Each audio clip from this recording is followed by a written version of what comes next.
कैसे हैं आप? I hope you all are very very fine. आप सभी बहुत अच्छे होंगे, ऐसी मैं आशा करता हूं। स्टूडेंट्स, एक कहावत है, there is no shortcut to success. सफलता प्राप्त करने का कोई छोटा रास्ता नहीं है, कोई शॉर्टकट नहीं है। हम जीवन में शॉर्टकट ढूंढते हैं, लेकिन अगर आप ग्रैंड सक्सेस चाहते हैं तब इसके लिए कोई छोटा रास्ता नहीं है, कोई आसान रास्ता नहीं है।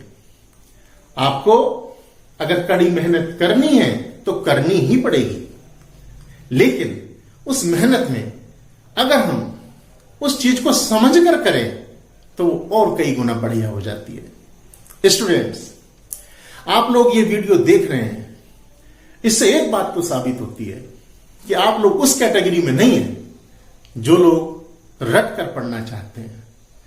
क्योंकि इस चैनल पर मेरा ये मूल मंत्र है कि हम रट कर नहीं पढ़ेंगे, हम चीजों को समझ कर पढ़ेंगे।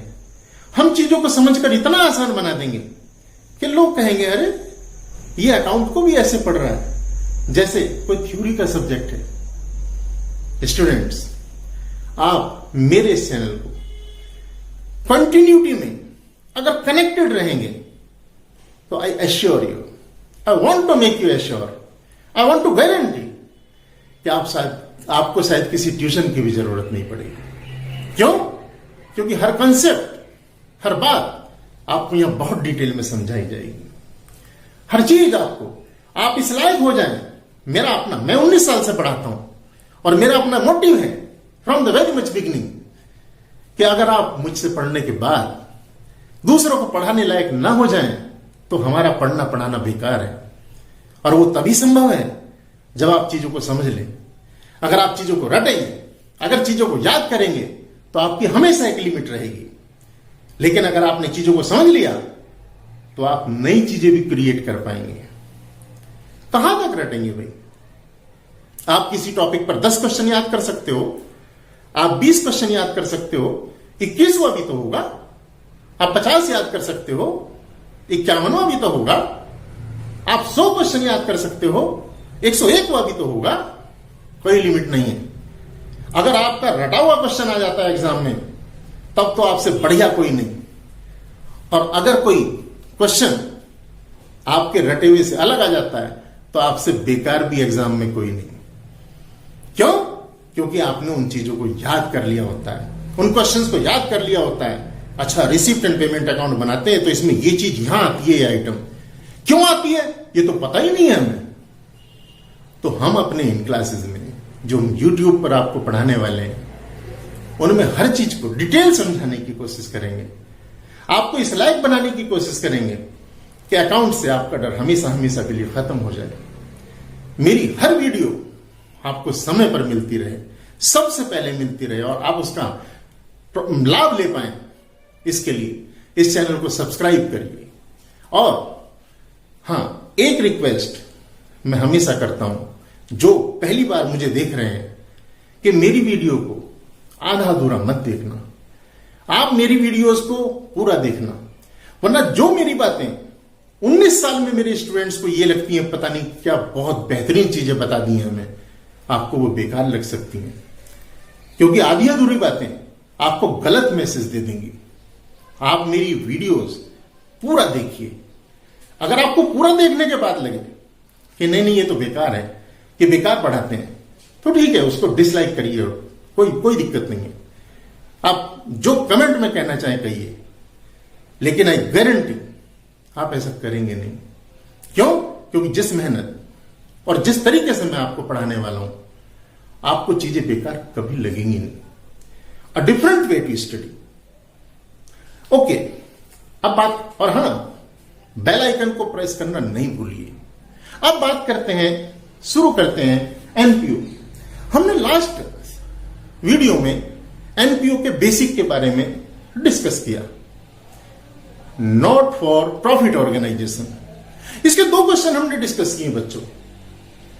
पहला क्वेश्चन था कि एनपीओ अस्तित्व में ही क्यों आती है, why NPO comes into existence, इसकी जरूरत ही क्या है। दूसरा, इसके पास फंड्स कहां से आते हैं। क्योंकि कोई भी इकोनॉमिक एक्टिविटी आप करोगे तो आपको फंड्स की तो जरूरत पड़ेगी। मैं ये जो बात कह रहा हूं, आपको कुछ को लग सकता है कि ये तो हमें पता है, लेकिन इसकी कनेक्टिविटी में जितनी बातें आने वाली हैं उसको उसी रूप में अगर आपको पता है तब तो ठीक है, लेकिन अगर रूप अलग उनका हो गया है तब फिर गलत है। देखो, जब हम इकोनॉमिक एक्टिविटी की बात करते हैं, मान लीजिए मैं एक छोटा सा पहले कोई एग्जांपल आपके स्तर पर लेता हूं। आप किसी को फ्री में खाना खिलाना चाहते हैं, तो जिस व्यक्ति को आपने खाना खिलाया उसको तो वो फ्री मिल गया, उसके लिए उसकी कॉस्ट क्या है? कुछ नहीं है, लेकिन आप तो उसका अरेंजमेंट कहीं ना कहीं से करोगे। आप कहां से करोगे? आपने उसे फ्री में दिया, लेकिन आपको भी वो फ्री में मिलेगा ऐसा नहीं है। या आपने उसे कम कॉस्ट पर दिया, आपको भी कम कॉस्ट पर मिलेगा ऐसा नहीं है। इसका मतलब आपको तो पूरे पैसे की जरूरत पड़ेगी। आपने उससे कम चार्ज किया है या उसको फ्री में दिया है, लेकिन आपको पूरे पैसे का अरेंजमेंट करना पड़ेगा। इसका मतलब आपको तो फंड की रिक्वायरमेंट होगी। तो ये समझ लीजिए, अपने दिमाग में बैठा लीजिए कि जब हम नॉन प्रॉफिट ऑर्गेनाइजेशन की बात करते हैं, एनपीओ की बात करते हैं, तो वो जो एक्टिविटीज करती है वो एक्टिविटीज समाज कल्याण के लिए कर रही होती है। उसका प्रॉफिट कमाना मकसद नहीं है, लेकिन उन एक्टिविटीज में धन की जरूरत होती है, पैसे की जरूरत होती है। मनी मैटर करता, कहां से आएगा? तो फंड के क्या सोर्सेज हैं, ये बात हमारे दिमाग में पहले दिन अभी थी, आ जानी चाहिए। ये हमने लास्ट वीडियो में डिस्कस किया है। मैं लास्ट वीडियो का लिंक दे दूंगा डिस्क्रिप्शन में, अगर किसी बच्चे ने नहीं देखी है तो उसको भी देखिए। हमारे पास क्या सोर्सेज होते हैं, अगर देखिए आपने क्या सोर्सेज होते हैं। हम मेंबर्स से पैसा इकट्ठा करते हैं, चाहे वो मेंबरशिप फीस के रूप में हो, चाहे सब्सक्रिप्शन के रूप में, लेकिन हमें और डोनर भी चाहिए, क्योंकि जिन मेंबर ने मिलकर के वो सोसाइटी बनाई, जिन मेंबर ने मिलकर ये ट्रस्ट बनाई या ये एंटरप्राइज हमारे सामने आई एनपीओ के रूप में, कि वो उनके पैसे से काम नहीं चल पा रहा है, तो अच्छे काम के लिए तो सभी मदद करते हैं ना, तो हमें बहुत डोनेशन भी मिलती है। डोनर, तो डोनर से हमें डोनेशन मिलती है। मेंबर और डोनर ये दो बड़े सोर्स हैं। वो डोनर कौन कौन हो सकते हैं, दैट्स ए डिफरेंट थिंग। जितनी डिटेल की जरूरत होगी मैं आने वाली क्लासेस में बताऊंगा आपको। उसके बाद हमने बात की NPO, not for profit organisation, non profit organisation NPO. अब इस एनपीओ में सेपरेट लीगल एंटिटी, इसके कुछ फीचर मैं बता रहा हूं, आप एक किस्म से इसे फीचर समझिए कि एनपीओ में क्या क्वालिटी है, क्या फीचर्स हैं इसके। सबसे पहला, सेपरेट लीगल एंटिटी। एनपीओ एक सेपरेट लीगल एंटिटी होती है। अब अगर मैं इसको यहीं छोड़ दूं, मैं कहूं बच्चों ये एक सेपरेट लीगल एंटिटी होती है, आप कहें ठीक है सर, याद कर लेंगे। मैं याद करने में और समझने में फर्क बता रहा हूं, आप याद कर लेंगे, यस ठीक है, सेपरेट लीगल एंटिटी होती है। मतलब क्या होता है इसका? तो मतलब होता है कि जब हम बात करते हैं सेपरेट लीगल एंटिटी की, तो इसका मतलब है कि ये अपने मेंबरों से अलग इसका अस्तित्व है। अगर मेंबर्स को कुछ हो भी जाता है तो ये ऐसे के ऐसी चलती रहेगी। अगर आप इस पर कोई केस करना चाहते हैं तो आप कर सकते हैं। सेपरेट लीगल एंटिटी का मतलब है कि कानूनी रूप से इसकी अपनी एक अलग पहचान है। तो हमारे एनपीओ सेपरेट लीगल एंटिटी हैं। ठीक है बच्चों। इसके बाद प्रमोटेड बाय इंडिविजुअल्स और एंटरप्राइज, ये किसके द्वारा प्रमोटेड होते हैं? तो नॉर्मली इंडिविजुअल्स और एंटरप्राइजेस के द्वारा ये प्रमोटेड होते हैं। इसके बाद हम बात करें इनका पर्पज क्या है, तो पर्पज हमने लास्ट वीडियो में डिस्कस किया है, आप मेरी लास्ट वीडियो को देखिए। इसका पर्पज क्या है? सेटअप एज चैरिटेबल सोसाइटी और ट्रस्ट।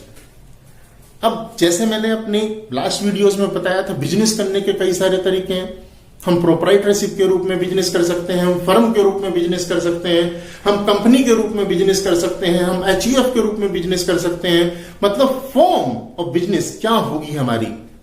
ऐसे ही यहां पर ये किस रूप में होती है हमारी एनपीओ, तो भाई ये सेटअप होती है सोसाइटी के रूप में या ट्रस्ट के रूप में। हमारा ट्रस्ट एक्ट है, अगर मैं कानून के रूप में बात करूं, ट्रस्ट एक्ट, तो ट्रस्ट एक्ट में आपने इसे रजिस्टर्ड कराया है अपने एनपीओ को, या आपने एक सोसाइटी के रूप में इसे डेवलप किया, चैरिटेबल सोसाइटी। हमारा सोसाइटी एक्ट 1912, सोसाइटी एक्ट 1912, किस रूप में आपने इसे बनाया, दैट्स ए डिफरेंट थिंग, लेकिन ये इन्हीं रूप में होगी, क्योंकि वहां पर इनका मकसद प्रॉफिट कमाना नहीं है। हमारा फंड कहां से आएगा, लास्ट वीडियो में भी डिस्कस किया और अभी भी मैंने बताया, फंड कहां से आएगा हमारा, मैंने बताया डोनर और हमारे मेंबर्स, ये मुख्य सोर्स हैं हमारे। तो हमारा फंड का रूप हम डिटेल में डिस्कस करेंगे इसे।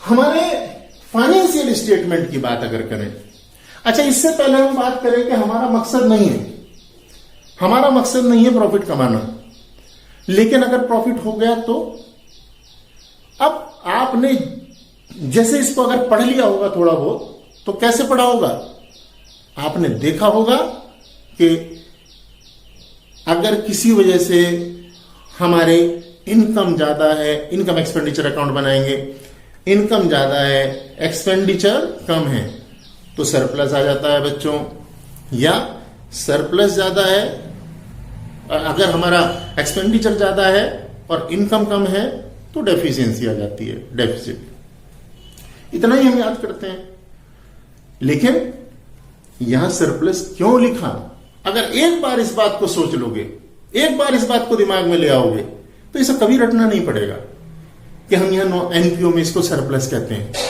क्या है वो बात, तो बड़ी छोटी सी बात है कि हमारा प्रॉफिट कमाना तो मकसद ही नहीं था, हमारा प्रॉफिट कमाना तो मकसद ही नहीं था, तो हमने प्रॉफिट एंड लॉस अकाउंट तो बनाया ही नहीं। हमने अपने फाइनेंशियल अकाउंट में प्रॉफिट एंड लॉस अकाउंट तो बनाया ही नहीं है, लेकिन प्रॉफिट तो हो गया। प्रॉफिट को हम किस तरह से डिस्ट्रीब्यूट करते हैं, अकाउंट में क्या ट्रीटमेंट करते हैं, वो तो बिल्कुल अलग है। लेकिन यहां इस प्रॉफिट को अगर हमने प्रॉफिट कह दिया तो ट्रीटमेंट इसका वही करना पड़ेगा जो बाकी अकाउंट में करते हैं, नहीं करेंगे, क्योंकि हम इस प्रॉफिट को प्रॉफिट कहेंगे ही नहीं। हमने इसका एक अलग ही नाम रख दिया, सरप्लस है जी। अब इस सरप्लस को मेंबर भी उठाकर अपने बांट नहीं सकते हैं, घर नहीं ले जा सकते हैं। जब हमारा प्रॉफिट होता है तो आप कोई भी अकाउंटिंग का फॉर्म ले लो, मान लीजिए आपने अभी तक 11th क्लास में प्रोप्राइटरशिप तो पढ़ा है ना, वहां पर जो प्रॉफिट होता था वो जो ऑनर है उसकी कैपिटल में ऐड कर दिया जाता था, लेकिन यहां मेंबर की कैपिटल में, यहां मेंबर के लिए ये डिस्ट्रीब्यूट नहीं होगा। क्यों? क्योंकि ये प्रॉफिट ही नहीं है, हम इस प्रॉफिट को प्रॉफिट कह ही नहीं रहे, ये हमारा सरप्लस है। ठीक है बच्चों, इसके बाद हमारे फाइनेंशियल स्टेटमेंट में कौन कौन से फाइनेंशियल स्टेटमेंट में हमें अकाउंट बनाने होते हैं। सबसे पहले हम एक अकाउंट बनाते हैं रिसीप्ट एंड पेमेंट अकाउंट। एक अकाउंट हमारा होता है इनकम एंड एक्सपेंडिचर अकाउंट, एक होता है रिसीप्ट एंड पेमेंट अकाउंट, एक होता है इनकम एंड एक्सपेंडिचर अकाउंट, और एंड में हम बनाते हैं बैलेंस शीट। अब बैलेंस शीट का नाम तो आप सबने सुन रखा है, बैलेंस शीट तो आपने पहले भी बनाई है। हाँ, लगभग ऐसे ही मान करके चल सकते हैं, बनाने का कुछ अलग परफॉर्मा होगा, थोड़ी सी चीजें हम जो एडजस्ट करेंगे, लेकिन अगर आपने 11th में बैलेंस शीट को समझा है तो यहां की बैलेंस शीट आपको नई नहीं लगेगी, यहां की बैलेंस शीट आपको टेंशन क्रिएट नहीं करेगी। अगर आपने वहां आइटम याद किए हैं तब आपको जरूर थोड़ी सी परेशानी होगी, क्योंकि यहां कुछ नया मिलेगा, अब आपको वो एडजस्ट करना पड़ेगा। यही हमारा समझने में और रटने में फर्क भी होता है। जो बच्चे मेरी पहली वीडियो से देख रहे हैं उनको तो अब तक समझ में आ गया होगा कि भाई हाँ, रटने में और समझने में कुछ फर्क होता है।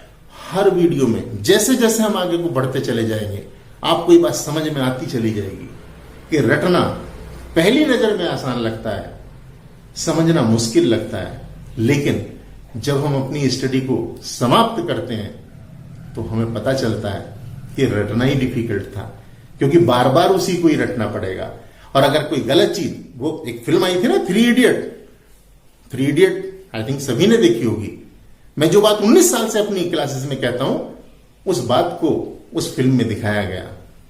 मैं हमेशा कहता था काबिल बनो, सफलता तो पीछे पीछे भागेगी। बच्चों को लगता होगा कि चाचा चलो सर है तो कह रहे हैं, लेकिन उसमें फिल्मांकन किया गया, उसका पिक्चराइज किया गया, तो लोगों को अपील किया कि हाँ अरे वास्तव में काबिलियत अगर हम पैदा करेंगे। यही बात मैं इस वीडियो में भी कह रहा हूं, आसान शब्दों में कह रहा हूं, अपनी हर वीडियो में कहूंगा और कहता रहा हूं कि आप लोग रटिए मत, समझिए और फिर देखिए चमत्कार क्या होता है।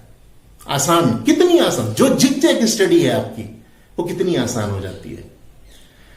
इस वीडियो को ज्यादा लंबा नहीं कर रहा हूं। नेक्स्ट वीडियो में income expenditure account, receipt payment account, balance sheet, इनकी क्या छोटी छोटी लेकिन बहुत महत्वपूर्ण बातें हैं वो मैं आपको समझाऊंगा, वो मैं आपको बताऊंगा, और इसे आसान तरीके से मैं आपको इसको पूरी तरह से दिमाग में आपके डालूंगा। आप मेरी सभी वीडियोस को समय पर ले पाए, इसके लिए आप मेरे चैनल को सब्सक्राइब कीजिए और बेल आइकन को प्रेस करना मत भूलिए। Thank you.